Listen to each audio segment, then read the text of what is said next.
People, this is Eddie Nicholas down here at the Orange Park House Music Festival.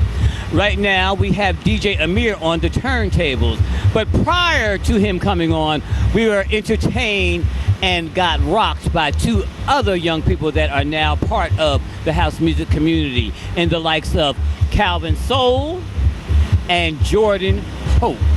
We're so glad that they both were chosen to come and participate today.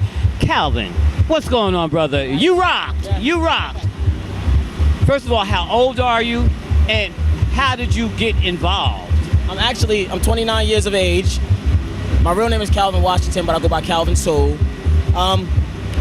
Basically, growing up, my aunts, uncles used to come over the house every Friday, Saturday. You know, it was like always the same story, basically. And I always heard "Follow Me," DJ, Chilex, Omar, Abdallah, Naeem, you know, so I started going to the tree by myself, and I started hearing other sounds of house, you know, not just shelter house or Jersey house. I started hearing deep house. So basically that's how I was introduced. And it all started from me being a dancer, actually. Okay. I was an actual dancer. I used to go by the sounds of the name of DJ 40 Cal. Now, who did you dance with? I had a dance group called the Emperors. Okay. And we was under the management of Ty and Champagne. Okay, no, which was Tanya very well. Yeah, which was a great manager. Were you one of the dancers that danced? Yeah. We were supposed to do a show together. You were one of the dancers. Wow, memory. Yeah. So that's basically my background, though. But you know, house is everything to me. It's the expression of everything, all in one. Okay. Instruments. It's just not strictly. It's not never a negative vibe. You know, if it is a negative vibe, you brought the negative vibe. Okay. So you know, that's basically how it started for me, though. East Orange, New Jersey. How do you finagle? Because you're one of those millennials. Yeah. So as we see, especially when you go out and play other parties, how do you navigate and integrate that music, or how do you integrate house music into? Actually, that style of music is, no disrespect, but that style of music is, I don't play it no more. Okay. There's no interest in it. So we're talking about the pop dance? Yeah, we're talking about the pop, the hip hop, the Jersey club music and all that. Okay. There is no interest in that type of music for me. And to be honest, it never has been. Okay.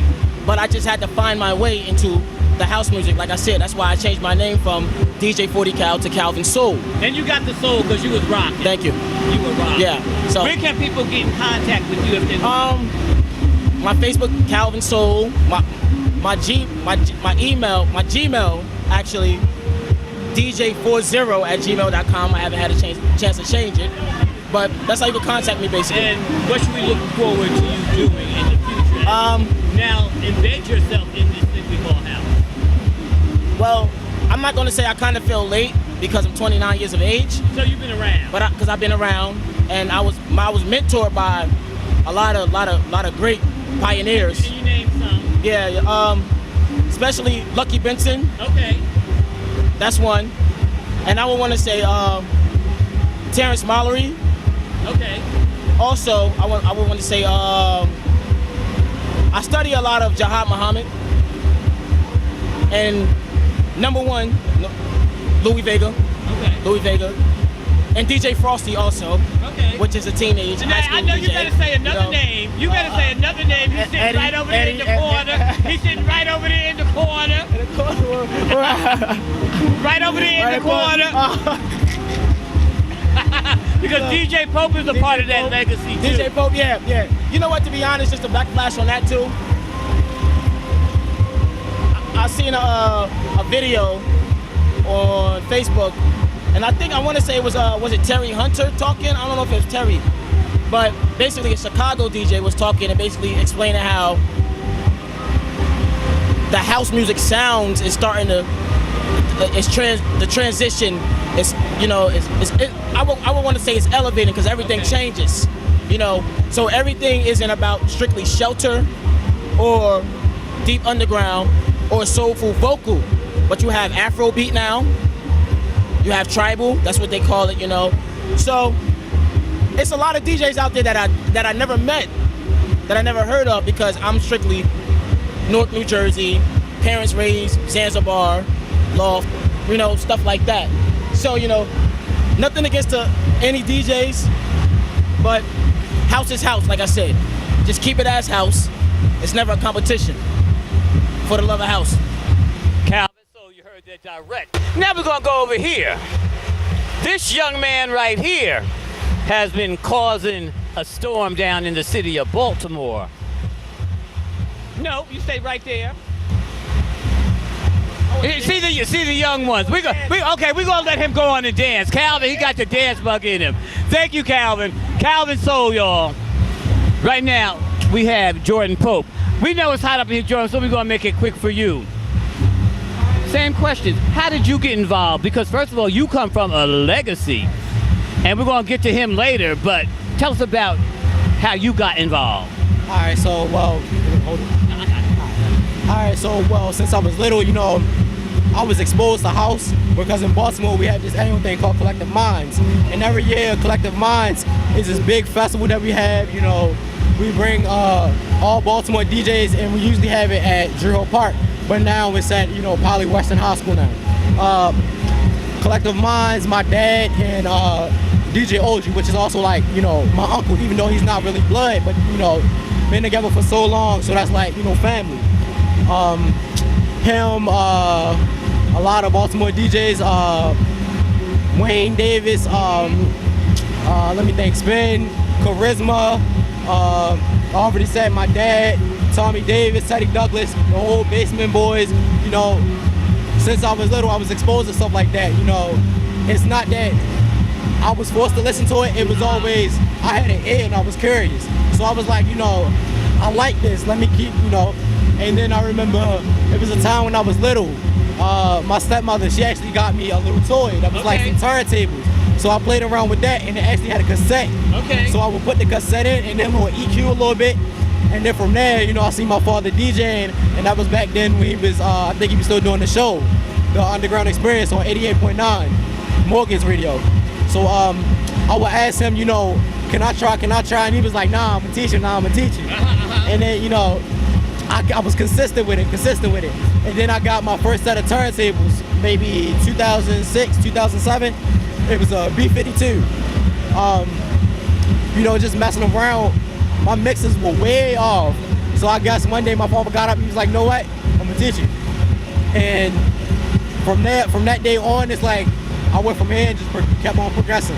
And then I'm where I'm at now. And speaking of dad, right now we have the one and only DJ Hope, producer, Pioneer record label owner. He just does so much. And the proud dad, I'm sure, of this young man here. Now, when he started doing this, how did you feel about it? Because he said you eventually taught him. Well, it wasn't really something that I was like luring him to. It was just something that he picked up because he saw me doing. Okay. But as far as teaching him, I really didn't teach him. I just kind of gave different type of advice as far as how to play. Okay. Because I wanted him, if he wanted to do this, I didn't want him to play like me. Okay. I wanted him to play like him. So majority of what he does that's him. That's And he got down today. He got down. Oh yeah. What should we expect for you? Following in dad's footsteps, or what is your own path? Well, I like house music, and the house music is me. So house music ain't going nowhere as long as I'm still around. I'm gonna make sure that house music, keeps going on and on and on and on. And in the future, I hope house music becomes bigger and better. That way, it allows me, to bring the younger people in, just like we're doing today. I actually have a couple of my friends down in Baltimore. They like house music now because it's something that I did, and it's something that I listen to constantly. So it's like they said one day, listen to it, try it out, and now they like it. So now it's like bringing in the younger crowd because that was one of my questions. How do you incorporate house music, especially when you play for the your peer group? Right. All right. So basically, what I do is, take a hit tune. Okay. You know, something that just came out, you know, like Drake, Rihanna, Okay. and then I would just like take the acapella of that and throw it over something hard, like Mad News The Wish or something like that. And it's like, oh, I like this, so I'm gonna dance, you know, I'll do a couple things. Yeah, that's what All the while thinking that Jordan did a hot mix of the song. Right, They must right, have. yeah. That's what it's all about. So, ladies and gentlemen, I'm so grateful for this interview. We got the master right here, DJ Pope, his son Jordan Pope. Wish you both much success as you continue to do what you do. And who we represent, the Posey Music. Posey Records, Posey Music. Make sure that you check them out. Any last words you want to say for people such as your son? I just want to say, shout out to Treehouse Entertainment for, inviting him to play. And also big ups to you and my man Adam Rios, because I watch y'all all the time on the show y'all do, talking about music. Adam Cruz, you better get it right. Yeah, Adam Cruz. We love you, Adam. Just call him Adam. Adam, we love you, Adam. That's where I know him from back in the day, West End Records. Right, yeah. Any last words you want to say to folks your age that may be thinking about wanting to come in and do this field? You know, don't be timid and don't be scared, because even though it's new, people are gonna grow on it and eventually, come to like it. House music isn't going anywhere. It's gonna stay where it is and eventually grow. We out here forever. House music lives. That's it. You heard it. House music lives. We have my girl Zakiya. She's translating for us. We wish you love, peace, and hair grease. Peace out.